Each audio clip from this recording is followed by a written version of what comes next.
Hi everybody, it's Mel. Here are my top 10 casting director tips for creating and submitting a professional looking self-tape. Number one, you want to be sure that you read the directions from the casting director. A lot of actors tend to skim through and miss a lot of aspects, a lot of directions that we're specifically asking you for. Remember, every casting office is different, so we're going to require a different set of directions from you. Number two, invest in professional equipment. That means you need to have a tripod, you need to have a professional light source, and you need to have some form of background. Number three, speaking of background, you want to make sure that it's clutter-free. There's nothing more distracting for me on the casting director end, especially because I see hundreds of self-tapes a week, than to look at an actor's full kitchen. It's distracting, and the whole point of the self-tape is that you are the focal point, right?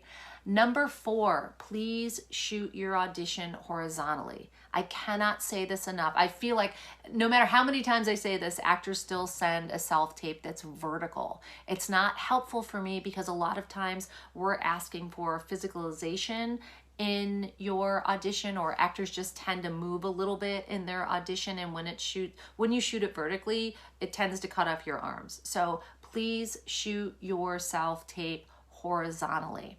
Make sure that you are framing yourself correctly. What does that mean? You want to be in the middle of the frame, okay?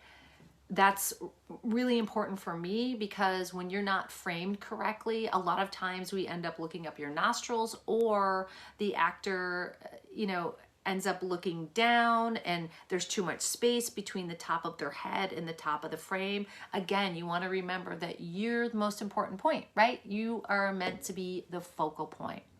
Number five, after you're framing yourself horizontally, please make sure that your eye line, that your camera is eye level. That if you're shooting on, a lot of times actors will have a virtual reader on their laptop, but they're shooting on their smartphone. You want to make sure that that laptop is eye level with your smartphone camera lens. Okay, again, if you're not eye level, then you end up looking down at us, or it's too weird. So it's hard for us to connect to you.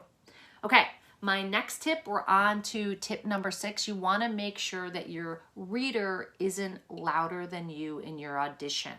A lot of times I'll be watching a self-tape and I start paying more attention to the reader because they're just louder. So I have to go back and watch the actor's self-tape, which isn't always helpful.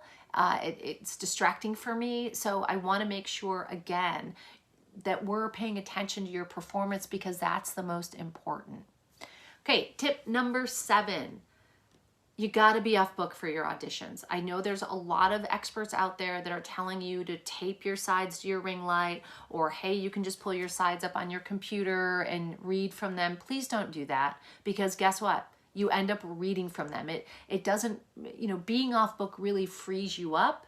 And when you're having to rely heavily on your sides, it doesn't make us trust you on the casting side that you can handle that amount of dialogue, because we can see that you're reading, right? So your best bet is to memorize, be off book, and that you make really good, strong choices, right? Tip number 8, please make sure that you do a test your video before you lay down a take. I can't tell you how many actors, suddenly start to roll, right? And they're like, oh yeah, that was great, I'm finished. And then they go back to look and they realize they don't have any sound.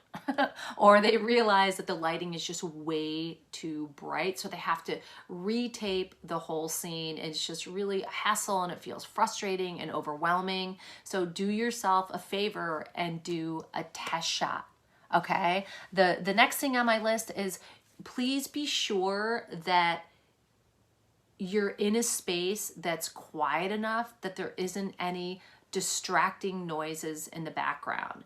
you know, I mean, it used to be fun to have a cameo with your dog, or, you know, your kid runs into the scene or something along those lines, but now it's just way too distracting for us on the casting end. So you want to be sure that you are in a quiet space. Remember, everybody, you know, this is where you're supposed to shine in your self-tape, and I want you to feel really, really comfortable in your self-tape auditions. My last tip, tip number 10, when you're going to submit your self-tape to casting, please be sure that you label it correctly. A lot of times actors just send in their video and it has a bunch of numbers in there, and I don't know who it is. Again, if I'm looking at 100 self-tapes that day, I need to be able to quickly find you from the batch of self-tapes that I'm downloading. So do yourself a favor. For example, I would label it Mel Mac Slate, Mel Mac Take 1, Scene 1, Mel Mac Take 2, Scene 1, if you're doing 2 takes. It's so important that you label it correctly. Okay, I hope that these 10 tips were helpful. Please let me know in the comments below. I have a new tip coming at you on YouTube every Tuesday. It's called Tip Tuesday, so make sure that you check it out, and I will see you in the next video. Bye.